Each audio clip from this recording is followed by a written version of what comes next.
meni o'ziga jalb qilgan. Buni avval yuzaki tushunganman, ya'ni qanday dunyoni boshiga ursinmi inson boy berib qo'ysa gar butun qalbini, ya'ni hamma qulayliklari bo'lishidan qat'iy nazar, boy bo'lsin, qulay bo'lsin, muvaffaqiyatli bo'lsin, lekin agar qalbi xotirjam bo'lmasa, dunyo tatimaydi deb tushunganman, lekin asarni ichini o'qib ko'rgandan keyin bu misralar menga yana ham boyroq ma'noni berdi.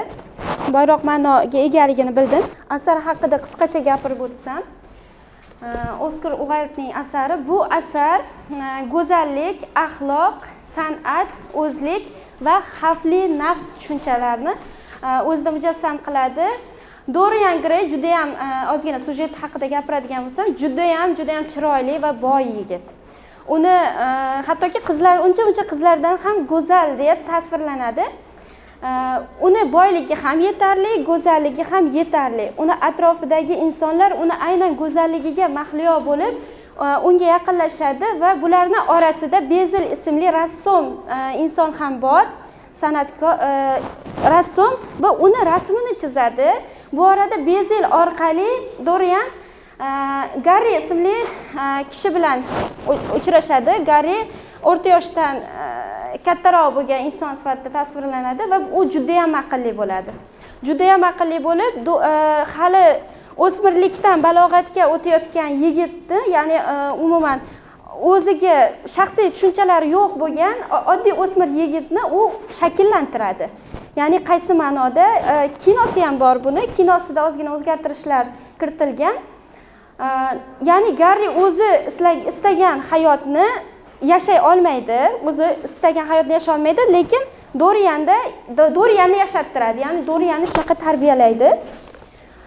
Rasmini chizgandan so'ng Bezil Dorianga Garri aytadiki, yoshlik o'tib ketadi, yoshlik go'zallik o'tib ketadi va qachondir qariysan va seni hech kimga keragi bo'lmay qoladi degan fikrlarni aytib o'tgandan keyin Dorian juda ham ikkilanib, g'alati bo'lib qoladi. Ya'ni bu haqida juda ham chuqur mulohazaga boradi va Bezil chizgan o'zini rasmiga qarab turib, shunday bir ichki xohish sezadiki, ichki bir istak tug'iladiki, unda ya'ni men qaramasam-u, rasmim qarisa, men bir umr shunaqa yosh bo'lib qolsam-u, rasmimda o'sha ham ajinlar, soch oqarishlar, umuman qarilikka xos bo'lgan belgilar rasmimda bo'lib qolsa deydi.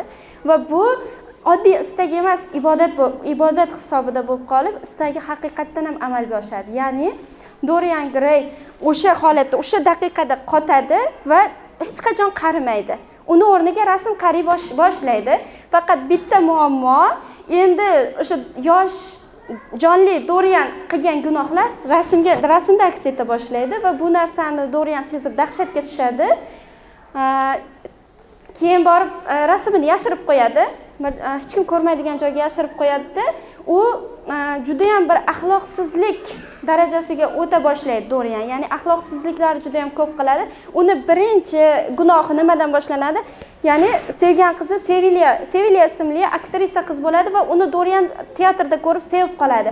Aslida Sevilyani emas, u Sevilyani o'ynayotgan rollarini, san'atini sevadi va unga uylanmoqchi bo'ladi.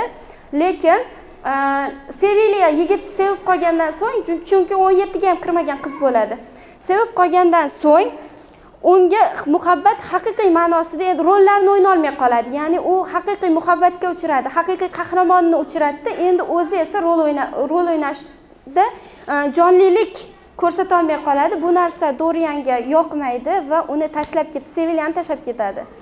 Qizi birinchi muhabbati vayron bo'lganini Sevilya ko'tara olmasdan o'zini o'ldiradi.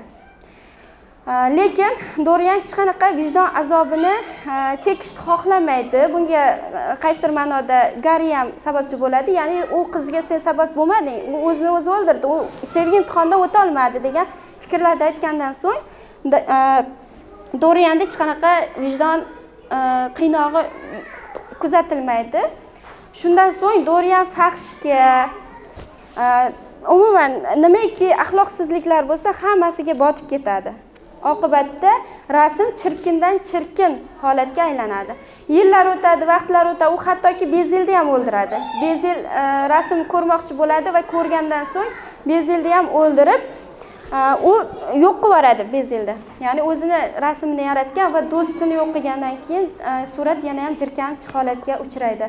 Va oxiri oqibat boradi, Dorian bunday hayotdan zerika boshlaydi, yaxshi bo'lishga urinadi, lekin uni yaxshi bo'lish holati ham uzoqqa cho'zilmaydi, chunki rasmda hech qanaqa o'zgarish bo'lmagandan keyin Dorian tushkunlikka tushib, oxiri rasmni o'ldirmoqchi bo'lib, rasmda parchalab qilich sanchiydi va oqibatda o'zi o'ladi.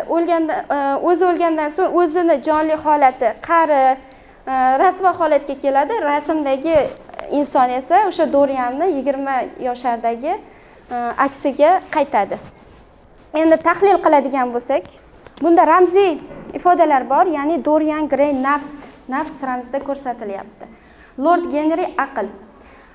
Aql deganimki, aqlimiz, hammamizda aql bor va u ishlab turadi. Xuddi o'shanday Lord Genri ham ko'proq aqliy tomondan o'ylaydi. U hech qanaqa vijdon tomonidan bo'ysunmaydi, shunchaki Dorianga aqliy tomondan beradi. Uni gaplarini xato deya olmaymiz, Lord Genrini hech qaysini inkor qila olmaymiz, chunki u aqlan fikrlaydi. Ya'ni Bezel esa vijdon. Doim Dorianni vijdondan o'ylashga, vijdon tomonga yaxshi ma'naviy tomondan boyitib turishga harakat qiladi, lekin doim Lord Genri uni inkor qilib turadi. Bizda aql bilan yurak jangi degan narsa borki, aynan shu Bezel bilan Lord Genrida kuzatiladi bu narsa. Va Dorian Grayning o'zi nafs bilan aql birlashadigan bo'lsa, juda ham bir yomon holatlar yuzaga kelishini aynan shu asarda ko'rsatishimiz mumkin. Va Dorian doim Bezeldan qochib yuradi oxiri borib, gunohga bota boshlagandan keyin, ya'ni biz o'zimiz vijdonimiz bilan yuzma-yuz kelishga ko'proq qo'rqamiz.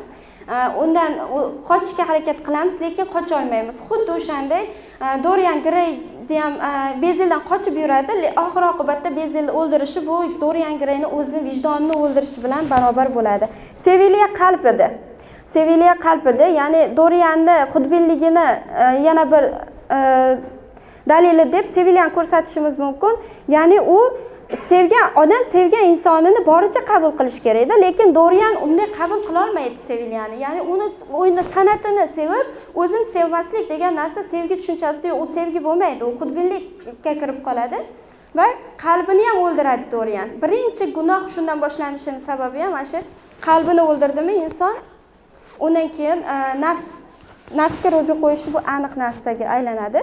Haqiqatdan ham insonda ruhiy go'zallik ustunroq. O'sha aytganimdek, bor qulayliklar bo'lsin, unda boy bo'lsin, muvaffaqiyatli bo'lsin, lekin axloqan, ma'nan inson kuchli bo'lmasa, u boyliklar bizga tashqi muhit ta'sir qila olmaydi. Tashqi muhit ta'sir qilishi mumkin, lekin ichki halovat, ruhiy go'zallik bo'lmasa insonda xuddi o'sha Dorian Gray holiga tushadi deb ko'rsatib bermoqchi yozuvchi. Ya'ni boy edi, Dorian Gray boy edi, chiroyli edi, hamma narsasi yetarli edi, lekin unda qalb go'zalligi yetishmadi, chunki go'zallikni Seviliya orqali o'ldirib bo'lgan edi. Tashqi joziba insonni hamisha ham baxtli qila olmaydi. Chiroyli bo'lib yuraylik, go'zal bo'laylik, lekin baxtimiz bu bilan to'kis deb ayta olmaymiz. Chunki qachonki o'zimizdan qoniqmasak, o'zimizdan jirkansak, ma'naviy butunligimizni topa olmasak, tashqi go'zallik ham hech narsa qilib bera olmaydi demoqchi. Inson vijdondan qochgan sari unga ko'proq yuzlanadi. Dorian Gray qochdi, Bezeldan qochdi, Gary tomonga yurdi, boshqa qildi, lekin Bezeldan qocha olmadi. Oxiri o'ldirib qutuldi. O'zini o'zi mahv qildi, ya'ni o'zini o'zi jazoladi u. U o'zini kirliklarini har kun portretga kiradi, ko'radi, ochadi, qiynaladi. U portret Dorianga oddiy shunchaki bitta xonada turmaydi-da u. Butun portret xudbinligini Dorianning amallari orqali ko'rsa, unga ta'sir qilib turadi. Ya'ni sizga kimdir orqangizdan shayton deymiz-ku biz, masalan, shayton yo'ldan urdi-da deymiz. Xuddi o'shanday Bezelni ham qanday o'ldirganini bilmay qoladi. O'shani chorlovi bilan, rasm chorlovi bilan o'ldirib qo'yadi, bilmagan holatda. Xo'p, tashqi go'zallik bilan ichki buzilish o'rtasidagi ziddiyatlar hal qilinadi. Bu Dorian Grayning o'limi bilan hal bo'ladi. Ya'ni u o'zini o'ldiradi. Ungacha ziddiyatda yuradi, juda ham qiynoqda yuradi. Dorian ruhiy jihatdan shunchalik tubanlashganki, uni portret emas, o'zi qurbon bo'ldi. Ya'ni portretni o'ldirdim deb o'yladi, lekin o'zi o'ldi va oxirida cholga aylanganida ham ramziy ma'no bor. Portret aslida uning haqiqiy o'zligi edi. O'sha o'zligini chirib, bizning qalbimiz bor, qalbimiz, biz buni ko'ra olmaymiz. Agar shu qalbimizni portret sifatida sizga tasvirlab bersa yoki qarshingizda tursa, qara olarmidingiz? Shu masala qo'yiladi-da asarda. Ya'ni bizning qalbimiz, yuragimizda hech kim ko'rmaydi. Biz hamma tashqi holatimiz, siyratimizni ko'radi va o'zimiz ham ko'pincha qalbimizni qayerga oldaligini doim ham to'g'ri analiz qila olmaymiz, to'g'ri seza olmaymiz. Lekin bu narsa Dorian Gray'ni qarshida turibdi. Har kun unga kiradi, qaraydi, amallarini ko'radi. Qanaqa xunukligini, chirkinligini ko'rib, unda ziddiyat tug'iladi. U ming xudbin bo'lgani bilan bundan azob chekadi, bundan qiynaladi, chidolmaydi. Oxiri o'zini o'ldiradi. Xo'p, o'lim orqali Dorian o'z la'natidan qutuladi, ammo bu qutulish emas, halokat edi. O'sha aytganimdek, portretni o'ldirmoqchi bo'ladi. Dorian yaxshi insonga ham aylanishga harakat qiladi. Bitta qiz uni sevib qolsa, uni vayron qilmay, qizni hayotini barbod qilmayin deb qochadi. Lekin o'sha yerda ham Garri aytadiki, sen bu bilan yaxshilik qilmading. Endi u qiz seni sevib qoldi. Bundan keyin bir umr eridan ko'ngli to'lmasdan o'tadi. U seni o'ylab o'tadi, battar qiynalib o'tadi. Undan ko'ra uni olib qochib ketgani yaxshi edi degan gaplar aytadi. Bu ham to'g'ri. Endi ajoyib savol, oxirida savol beraman auditoriyaga. Dorianga abadiy hayot taqdim etilganida, ya'ni portret qariydi, u qarimaydi. Sizda shunday shans tug'ilib qolsa, shu shansni qabul qilarmidingiz? Ikkinchi savol, o'sha portret sizni vijdoningiz bo'lib, qarshingizda tursa, uyalmasdan boshqalarga ko'rsata olarmidingiz degan savollar kelib chiqadi asardan.